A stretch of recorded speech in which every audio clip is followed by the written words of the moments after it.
Hi everyone, my name is Shreya and welcome to my YouTube channel. Today, because IEO is coming really close, I decided to again make this video and form a Q&A. Thanks to my friends for helping me with this video. This is also going to be a study with me and it's going to be in real time, so I hope you enjoy it as well. This app that I'm using here is Flip. Now let's begin. First question is, what books do you recommend for IEO preparation? Do you use any online resources?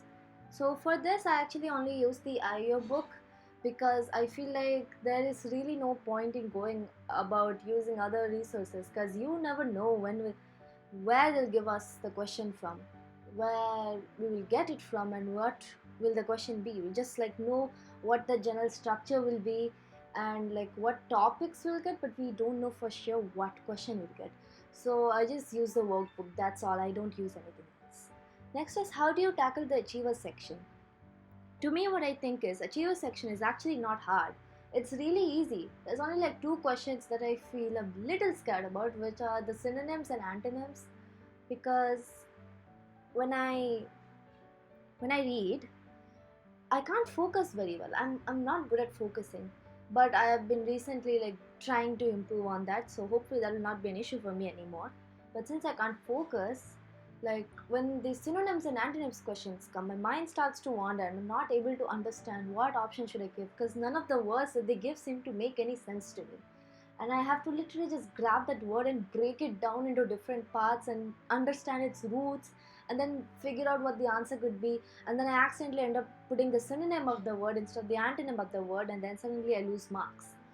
That too in the achiever section. So the thing is, you have to be really able to focus when you're doing the achiever section, because achiever section is really easy, but only if you're able to understand, only if you're able to focus on it, then it's just super easy to do. Third, is there any way in which you work towards improving your English in general for the examination? I don't prepare my English, I don't improve it in general for this examination. I improve on it for my school exams. IELTS is just an extra thing that I do. And in fact, in 8th, the year in which I somehow did miraculously well, I actually wrote the test in a hurry and I left very quickly. I just did whatever I did and I just left. And that somehow got me some amazing results, which surprises me a lot compared to 9th grade, where I took my time and I didn't do as good as I did the last time. Guess I'll never be able to do that well again, but whatever, I hope I can. So yeah, there's nothing really I did specifically for it except maybe revising my English grammar a bit. Then, any tips and tricks to secure above 50 out of 60? Which is to usually go with whatever your first choice is when you doing MCQ, because MCQ they give you 4 options.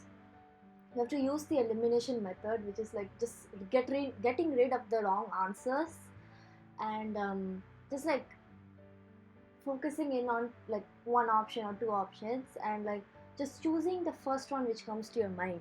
Because if you do keep going back and forth between options and you get confused and then you don't even know for sure what the correct answer is. So just go with what you first thought was the correct answer. Chances are most of the time it is right, and elimination method is very useful for MCQ, so just follow that.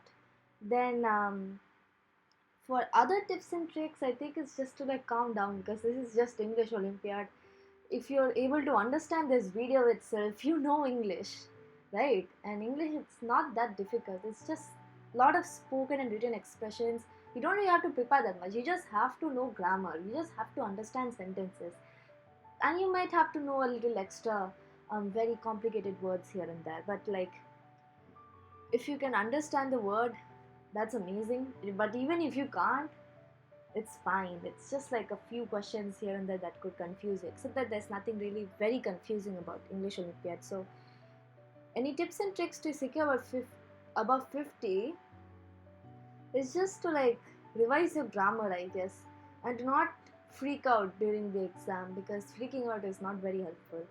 Then what are the possible question structures one can see in the question paper, like synonyms, antonyms, etc.? For this one, I think you yourself can actually see it. When you go to the worksheet, the workbook that IEO themselves give to the students and stuff when you pay for it, of course. at the back you have all these sample papers, like one sample paper, maybe two. I think there's only one. Just seeing that is more than enough. Just seeing the workbook is more than enough, I feel like, because it already gives you like what kind of questions you can expect from the exam. So I don't think there's anything very specific about this. It's already there in the workbook. And I guess that's enough for today's video. Thank you so much for watching. I wish you all the very best in IEO, because it's very soon. I'm trying to post this as fast as possible. And now you can go back to seeing my study with me and catch me getting really distracted because I'm on YouTube.